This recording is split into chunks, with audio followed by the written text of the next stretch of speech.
Anita, welcome back to the show. It's great to have you here. Hi, Kosh. Great to be here. So let's talk about Lyft. Why are Lyft shares doing so well this year? Yeah, so this is a little bit surprising to investors, Akash, and to the market more broadly because Uber is a lot bigger. It's always been seen as sort of the number one competitor in this space, and many investors have a thesis that it's sort of a winner takes all space. And Lyft really broke out of that narrative this year for a couple of reasons. They got a new CEO in 2023, David Risher, and he came from Amazon and he's been implementing all sorts of changes at Lyft. And the biggest result that he's delivered so far, in my opinion, is that he was able to turn the company into a company that is free cash flow positive. So he's cut costs. He has actually used some of the excess cash Lyft had on its balance sheet to do some acquisitions. So they bought a luxury chauffeuring service this year. They bought a European taxi app, which kind of marks their biggest international expansion and their first initiative outside of North America in a while and ever. So that's one other reason. And he's also cleaned up the cap table. There was a big controversy around the dual class share structure that Lyft's founders had, and he managed to work with an activist investor and resolve that issue as well.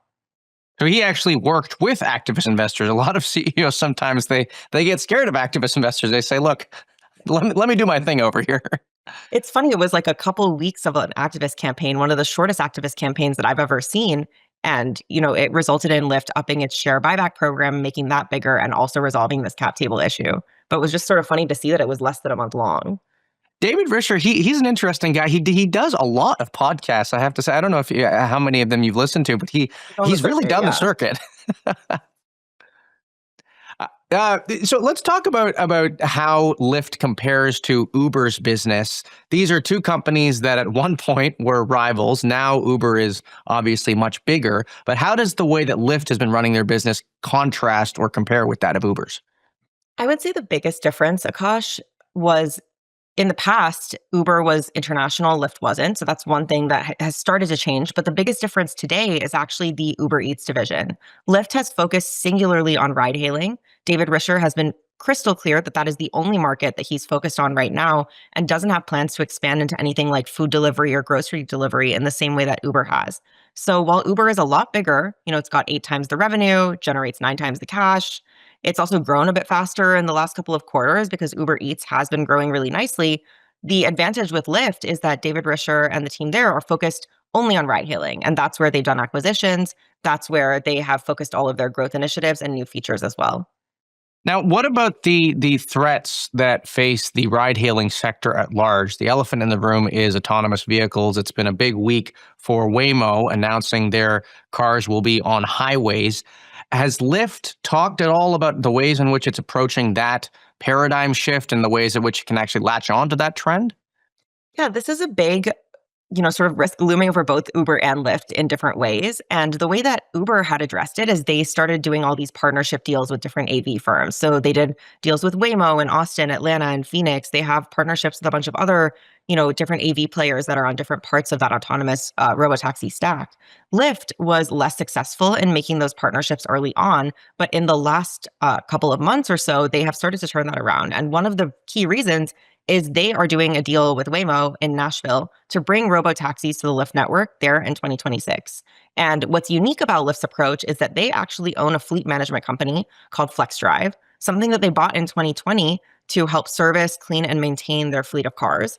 And they are going to be applying that subsidiary and its capabilities to autonomous vehicles. So it's really important, Akash, in AVs to make sure that your taxis are being used all the time. It's important in regular ride hailing too.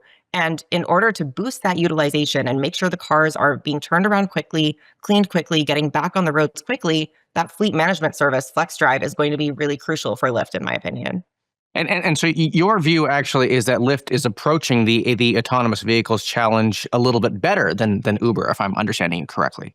Yeah, that's right. I mean, Uber has been tremendously successful, but I think it is a true differentiator that Lyft owns this part of the stack. If you think about all the different components that go into robotaxis, and if you assume, as if you're an investor who believes that these are really the future and they're going to gain mass market popularity, I mean, we just saw yesterday that Waymo expanded in the SF Bay area. Mhm. There's been a lot of early points of validation to the business model and that there is real demand. So at that point, Uber is positioned right now as a platform that can just bring demand to those already existing AVs. if the AV companies like Waymo can get demand on their own, then it's not clear to me where Uber is doing something unique and differentiated. Lyft Hmm. has built that capability out in-house. Uber can always acquire a company that, does fleet management. They can always do some M&A and find some other way into the stack. But at least for right now, Lyft is building this capability and has been working on it since 2020 from the ground up. And I think that's going to be an advantage for them when it comes to making deals with other sorts of AV firms besides just Waymo or deals in other cities. Now, you talked about M&A, you talked about acquisitions. We rewind the clock. At the end of last year, you made a prediction that Amazon was going to buy Lyft, and it hasn't happened yet.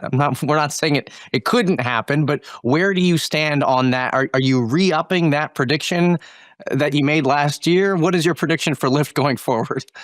Not quite, Akash. I guess, sometimes the crystal ball doesn't work perfectly, Yeah. but, the rationale there, I think, still holds up and makes sense insofar as both Lyft and Uber have a lot of demand and, heavy ridership, millions of riders on each of the platforms. And I think when it comes to the autonomous vehicle race, we are still very early. So, Waymo looks like the winner right now, but we all remember what happened with GM's Cruise. We all remember, so many of these different companies that were not able to move forward. And I think that the field of players is going to shift really rapidly. So I think it's possible that Lyft is either acquired or an acquirer of more of these startups as the technology develops. Hmm.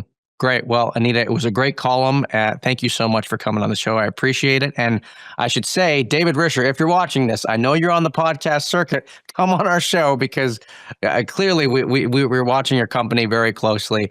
But in the meantime, thank you, Anita, for coming on. I really appreciate it.